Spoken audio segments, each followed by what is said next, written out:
Assalamualaikum warahmatullahi wabarakatuh.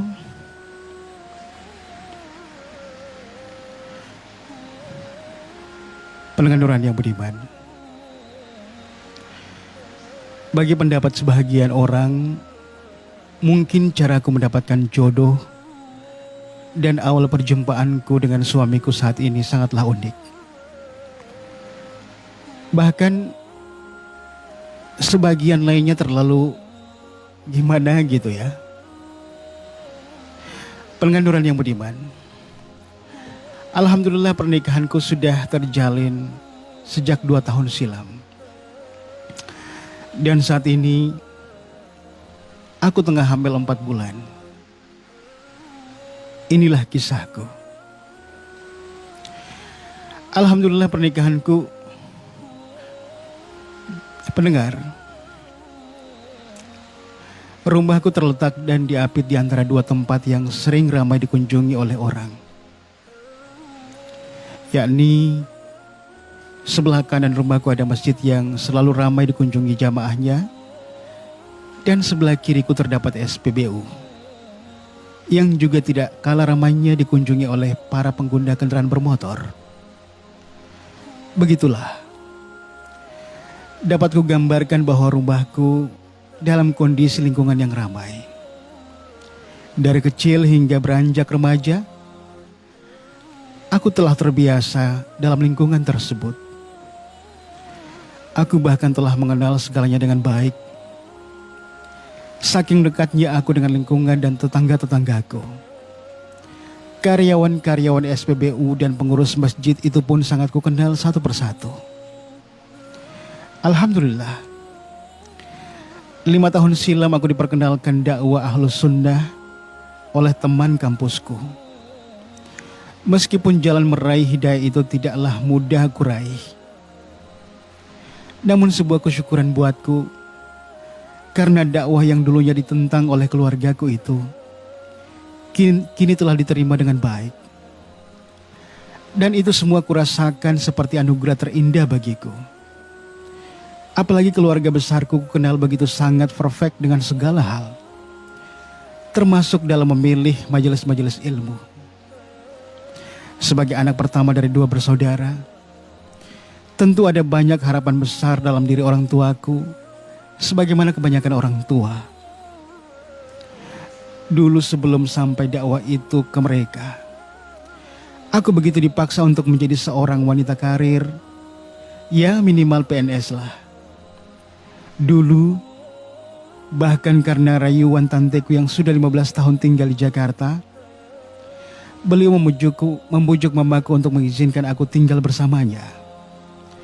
Menurut beliau, wajahku sangat mendukung untuk menjadi orang terkenal di jagat hiburan.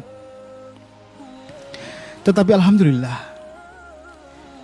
hal itu tidak langsung di-ACC oleh orang tuaku, dengan alasan bahwa kami hanya tinggal bertiga di rumah. Hanya aku, adikku, dan mamaku. Qadarullah, ayahku yang sekarang pensiunan TNI menutup usianya 2 tahun silam. Sementara mamaku adalah pensiunan PNS di Dikdas.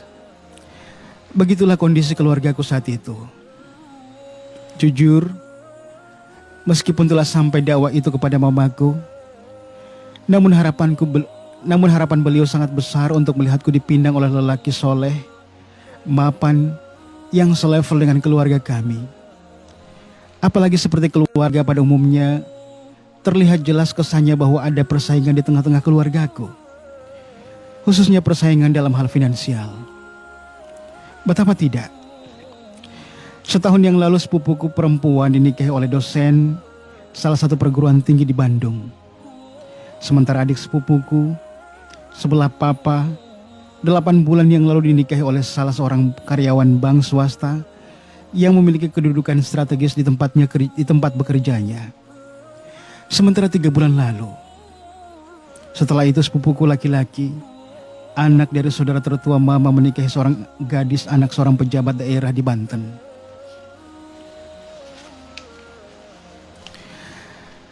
dengan pesta yang sangat meriah dan biaya nikah yang tidak sedikit.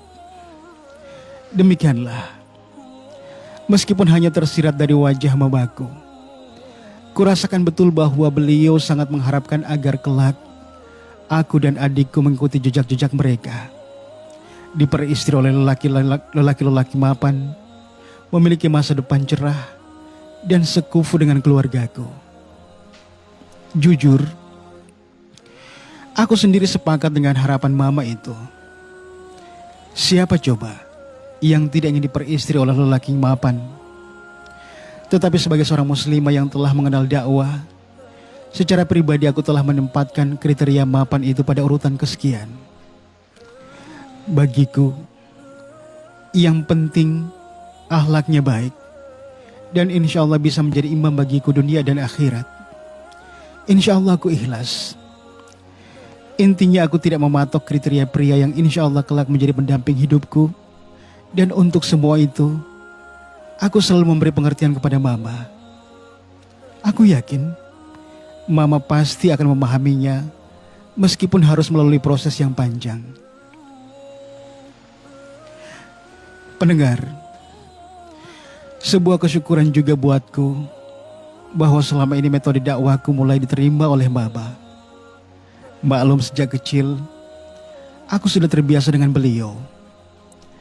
Terasa betul sejak kecil beliau tidak hanya seperti orang tua bagiku, tetapi kadang pula beliau sering memposisikan dirinya seperti seorang sahabat.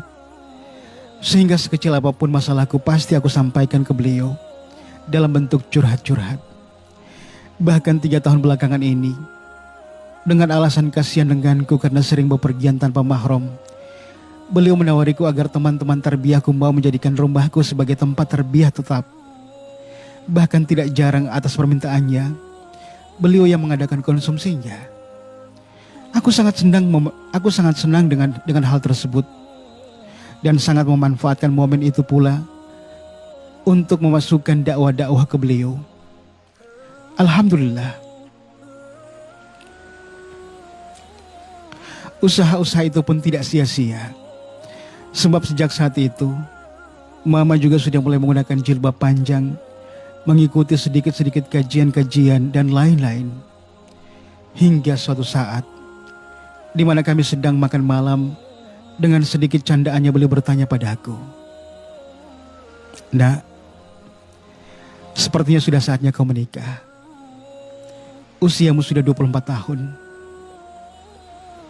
Apakah kau sudah mulai memikirkan hal itu?" Dengan senyum aku menjawab pertanyaan itu. "Insya Allah, Ma. Soal itu saya pun sudah mulai memikirkannya.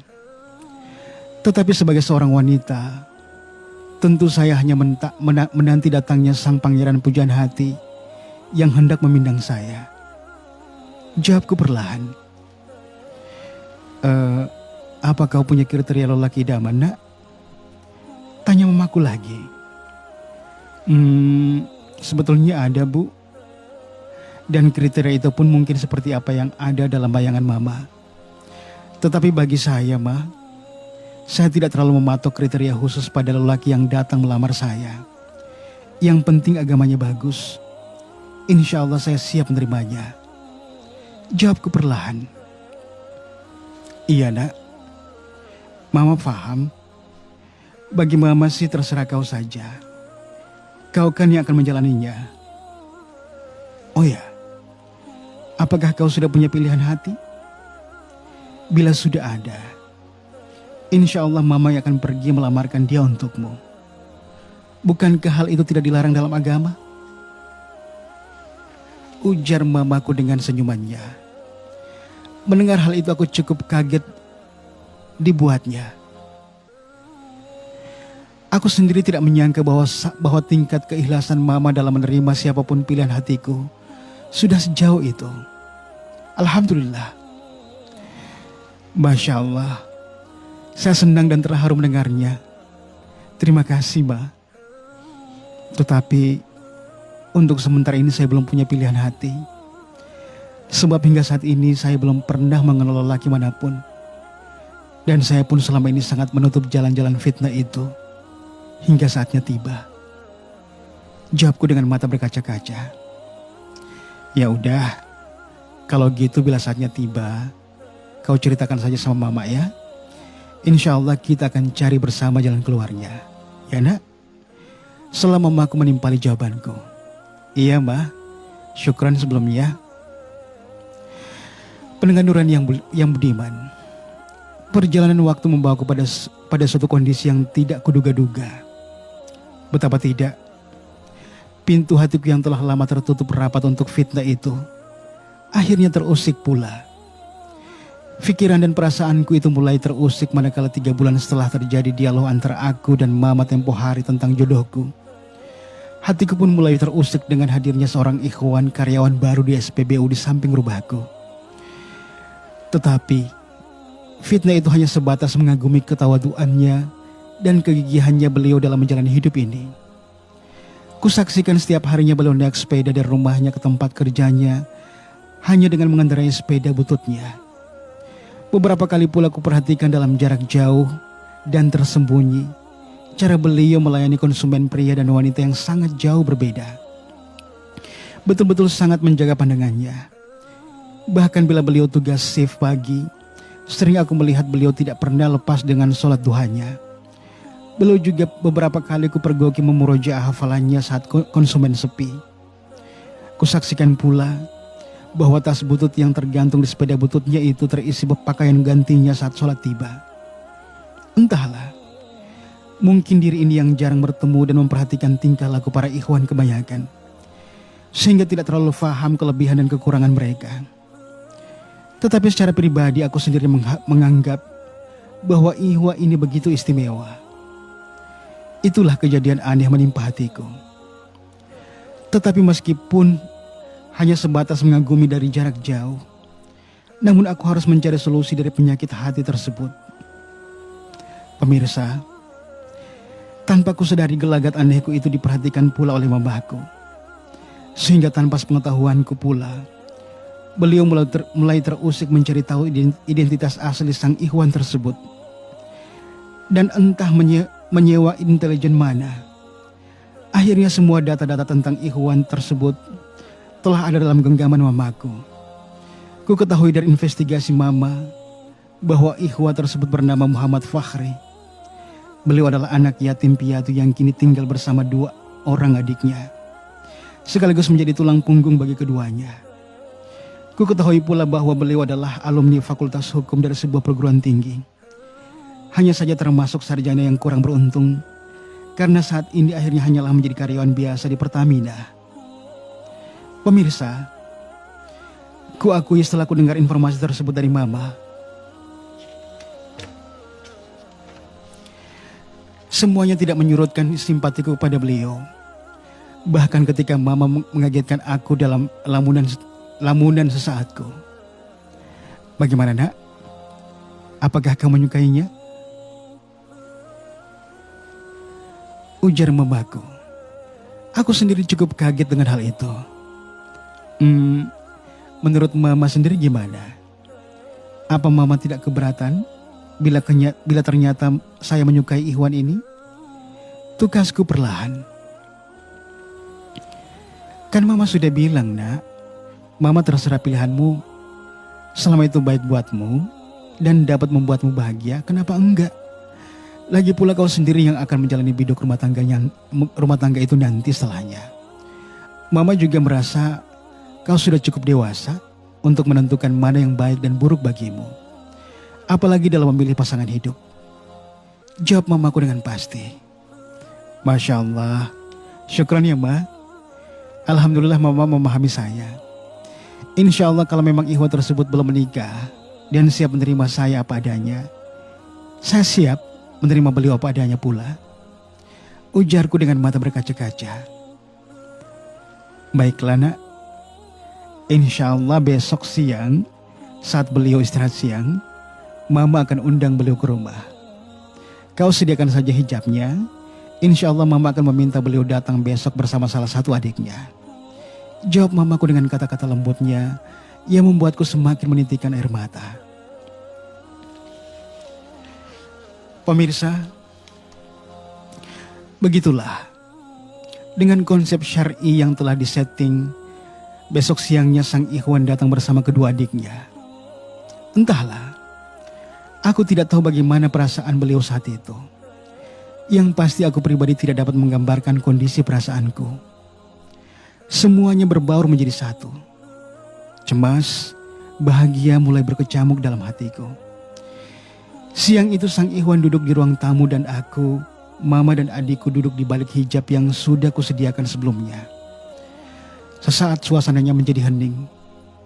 Hingga akhirnya. Bismillah. Assalamualaikum. Afwan Nak Fahri. Tante sengaja datang mengundang antum karena ada beberapa hal yang ingin tante tanyakan. Ini perihal Nak Fahri. Ujar mamaku membuka keheningan suasana tersebut. Waalaikumsalam. Iya tante, silakan. Sekiranya ada yang bisa saya bantu, silakan. Jawab Fahri lirih. Baik. Begini Nak. Sebetulnya maksud tante mengundang Nak Fahri ke sini sekedar ingin tahu beberapa hal. Ujar mamaku terputus. Iya, silakan tante. Kalau itu sifatnya membantu, insya Allah saya bisa laksanakan. Jawab Fahri lagi. Nak Fahri, selain kerja di sini, Nak Fahri kerja apa lagi? Tanya mamaku melontarkan pertanyaan pertama. Alhamdulillah untuk saat ini kalau pagi sampai jam 12 siang, saya kerja di sini tante. Sepulang dari kerja saya ada warung makan kecil-kecilan di rumah.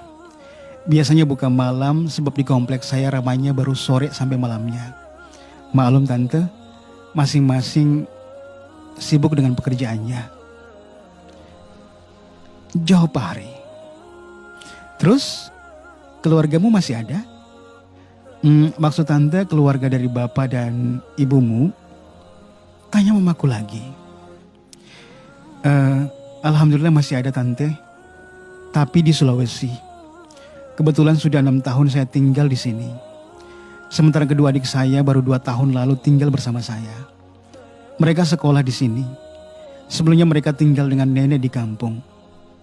Jawab Fahri. Apakah Nak Fahri sudah berkeluarga? Maksud tante sudah menikah gitu? Tanya mamaku lagi. Beberapa saat suasana menjadi hening. Fahri terdiam saat mendengar pertanyaan mamaku.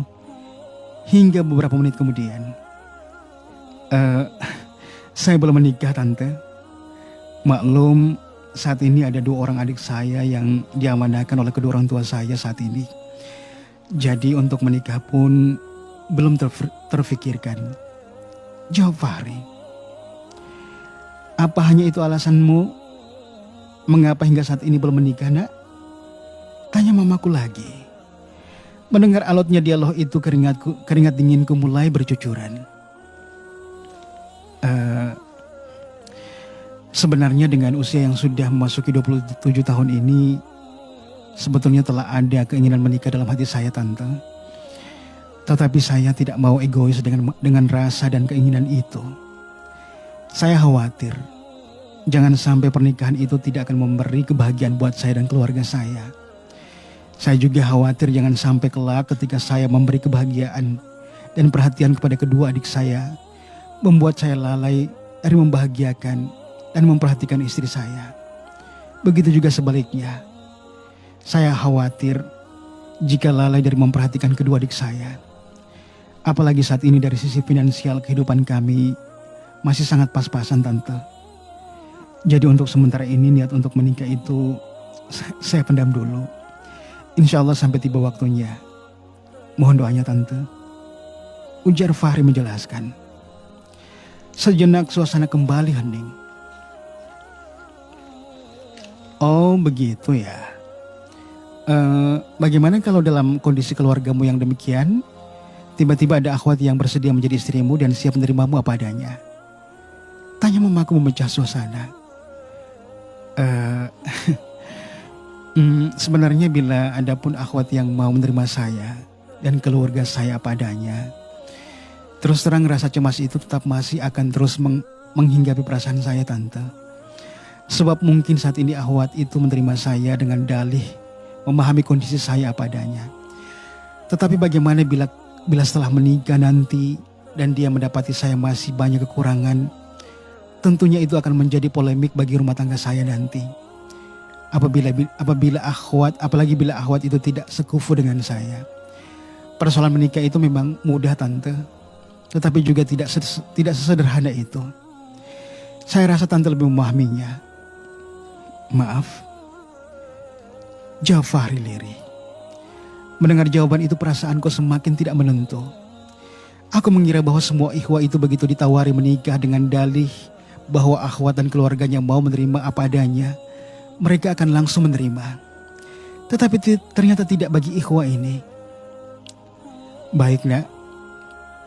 Tante memahami maksudmu. Dan maaf juga sebelumnya bila Tante terlalu berlebihan menanyakan banyak hal padamu. Sebenarnya maksud dari semua ini adalah hanyalah ujar mamaku terbata-bata. Hanya apa, Tante? Insya Allah apapun yang terjadi siang ini, baik ataupun buruknya, hal tersebut bagi saya maupun keluarga Tante, insya Allah saya bisa merahasiakannya. Dan Tante insya Allah bisa pegang kata-kata saya. Silakan dilanjutkan, Tante. Hanya apa tadi? Jawab Fahri menyela. Iya, Nak Fahri. Sebetulnya Tante dan keluarga Tante saat ini dalam kondisi yang tidak enak. Tetapi Tante berharap ini tidak berlebihan bagimu dan tidak membuatmu menjadikan rendah keluarga Tante. Tante juga berdoa semoga bila langkah Tante dan keluarga ini salah, semoga Allah mengampuni kami sekeluarga. Ujar mamaku. Amin. Iya, Tante, insya Allah. Jawab Fahri perlahan. Begini, Nak. Sebetulnya Ahwat yang Tante maksud tadi itu, yang insya Allah siap menerimamu apa adanya itu adalah Anita, putri sulung Tante. Beliau saat ini mahasiswi semester akhir di sebuah universitas negeri Fakultas Sospol. Beliau saat ini sudah berusia 24 tahun dan untuk menghindarkan beliau dari fitnah, maka sebagai orang tua tunggal saat ini, Tante berinisiatif mencarikan beliau pendamping hidupnya yang insya Allah bersedia menjadi pelindungnya kelak dan bisa menjadi imam baginya dan anak-anaknya kelak. Jujur, sengaja Tante memilihmu karena di mata Tante, Nak Fahri insya Allah calon suami yang bertanggung jawab dan bisa diandalkan dalam keluarga nanti. Tante harap Nak Fahri tidak memandang hal ini terlalu berlebihan. Afwan, tutur mamaku dengan nada keibuannya. Masya Allah. Sungguh beruntungnya Ukhti Anita memiliki orang tua seperti Tante. Orang tua yang tidak hanya melahirkan dan membesarkan anaknya, tetapi juga orang tua yang sekaligus mencarikan pasangan hidup buat putrinya. Saya terharu mendengarnya. Insya Allah hal ini tidak akan membuat keluarga Tante rendah di mata saya. Justru saya merasa bahwa hal ini adalah sesuatu yang sangat luar biasa yang justru di mata saya memandang keluarga Tante lebih istimewa. Tetapi, afwan, saya hanya ingin sebelum pembicaraan ini kita lanjutkan, sebaiknya Tante dan Ukhti Anita berpikir sekali lagi. Jangan sampai kelak akan ada penyesalan dalam keluarga Tante. Afwan sebelumnya. Jawab Fahri dengan bijaknya. Syukran, Nak. Tante senang mendengarnya. Sebetulnya dari pihak Tante sudah matang dengan keputusan ini. Mungkin Nak Fahri lah yang harus memikirkan hal ini. Bila Nak Fahri bersedia menikah dengan putri Tante, insya Allah beberapa hari ke depan kita akan membicarakan segala sesuatunya. Ujar mamaku lagi. Masya Allah. Jujur saya sangat tersanjung dan terharu dalam hal ini, Tante. Tetapi terus terang saya masih bimbang dengan semua ini. Saya bukan bermaksud angku atau sok jual mahal. Sebab saya sadari siapa saya. Tetapi sadarkah Tante bahwa kita tidak sekufu? Apa jadinya pandangan orang tentang kita? Pasti mereka akan memandang saya hina karena memperistri wanita dari kalangan orang terhormat orang terhormat, sementara saya hanya jelata biasa. Belum lagi omongan dari keluarga besar tante menanggapi pernikahan ini. Apa hal ini luput dari pertimbangan tante? Jawab Fahri lirih. Insya Allah hal ini tidak akan luput dari pertimbangan tante, nak. Dan pertimbangan ini telah tante lakukan jauh sebelum tante mengundangmu ke sini. Tugas mamaku bijak. Afwan, tetapi saya memiliki banyak kekurangan dari sisi finansial, tante. Saya juga hanya pekerja biasa dengan upah seadanya. Mohon ini pula jadi pertimbangan tante dan ukhti Anita. Ujar Fahri lagi. Iya, nak. Afwan sebelumnya. Dengan tidak bermaksud merendahkanmu dan keluarga besarmu. Kalau kau tidak keberatan, kami akan menerima maharmu apa adanya, sesuai dengan kesanggupanmu. Dan untuk menjaga kehormatanmu di hadapan keluarga tante nanti saat pelamaran, kau sanggupi saja berapa besar permintaan uang nikah yang mereka minta. Insya Allah segala kekurangannya tante yang akan penuhi. Tante yang akan tambahkan. Dan tambahan itu bukan uang tante, tetapi nanti akan jadi uangmu. Sebab tante akan hadiahkan dana kekurangan itu untukmu. Afwan, sekali lagi tante tidak bermaksud merendahkanmu, nak. Ujar mamaku dengan argumen bijaknya.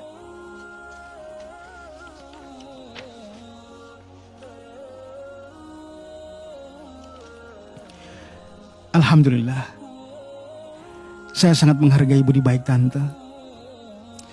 Tetapi, tidakkah ini akan menjadi polemik dalam keluarga saya kelak? Saya cemas, tante. Bila nanti terjadi sesuatu dalam keluarga saya dan hal ini akan diungkit-ungkit oleh pihak keluarga tante. Sebab saya menikahi putri tante dengan dana dari keluarga tante sendiri. Mohon dipertimbangkan lagi, tante. Afwan. Ujar Fahri lagi. Iya, ndak. Tante sudah memprediksi pendapatmu tentang hal itu. Tetapi insya Allah hal itu tidak akan terjadi. Sebab tante ikhlas melakukannya. Tante hanya berharap bahwa Nak Fahri dapat menjadi suami yang bertanggung jawab untuk keluarga Nak Fahri nanti. Adapun soal keluarga setelahnya, insya Allah tante akan pinjamkan Nak Fahri sejumlah dana untuk dimanfaatkan sebagai modal usaha. Dan Nak Fahri bisa kembalikan kapan saja bila telah mampu mengembalikannya. Ujar mamaku lagi. Suasana saat itu kembali menjadi hening. Ku dengar dari balik hijab Fahri menghela nafas dalam-dalam. Afwan, tante. Bila itu benar adanya, saya harus meminta satu hal dari tante dan ukhti Anita.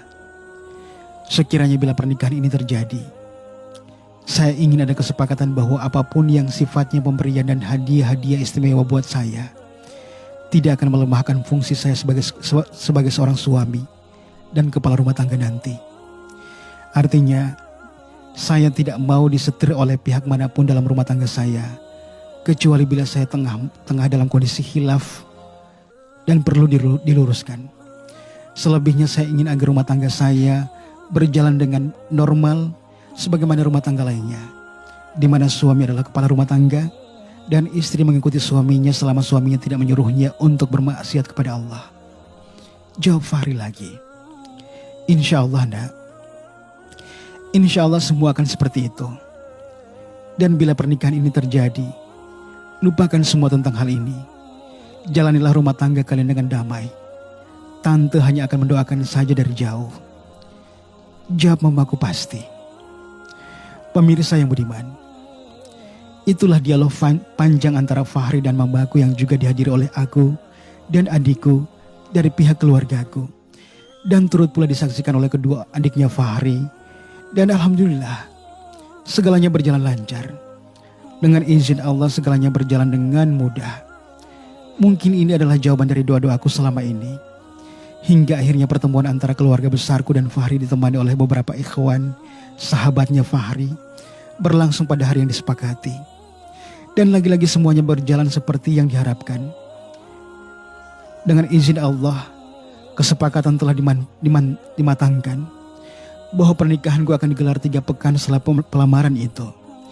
Dan dari pihak keluarga meminta Fahri untuk menyanggupi uang nikahnya dengan nominal 85 juta rupiah. Alhamdulillah sesuai kesepakatan sebelumnya, Fahri menyanggupi permintaan tersebut. Namun juga beliau memberi syarat pada keluarga besarku bahwa nominal itu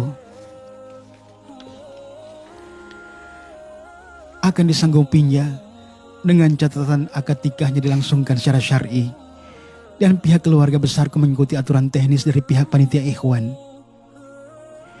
Dan alhamdulillah semuanya berlangsung sesuai harapan. Tidak ada yang kurang dalam pelaksanaan tersebut. Pemirsa, begitulah awal pertemuanku hingga pernikahanku dengan Fahri suamiku saat ini. Dan alhamdulillah kami menikmati masa-masa bahagia saat ini. Meskipun sedikit telat, namun Allah menambah kebahagiaan dengan kehamilanku saat ini. Sesuai permintaan Mama, aku, Fahri dan adik-adik iparku tinggal di rumah Mama. Alasannya karena bila kami tinggal terpisah, maka yang tinggal di rumah hanyalah beliau dan adik perempuanku yang masih duduk di bangku kelas 3 SMP. Sementara ini suamiku merintis usaha warung makan kecil-kecilan di depan rumah. Sebab di kawasan rumahku juga terbilang ramai dan strategis. Pemirsa, mohon doa dari pendengar semua. Semoga keluarga kami langgeng selamanya. Amin. Wassalamualaikum warahmatullahi wabarakatuh.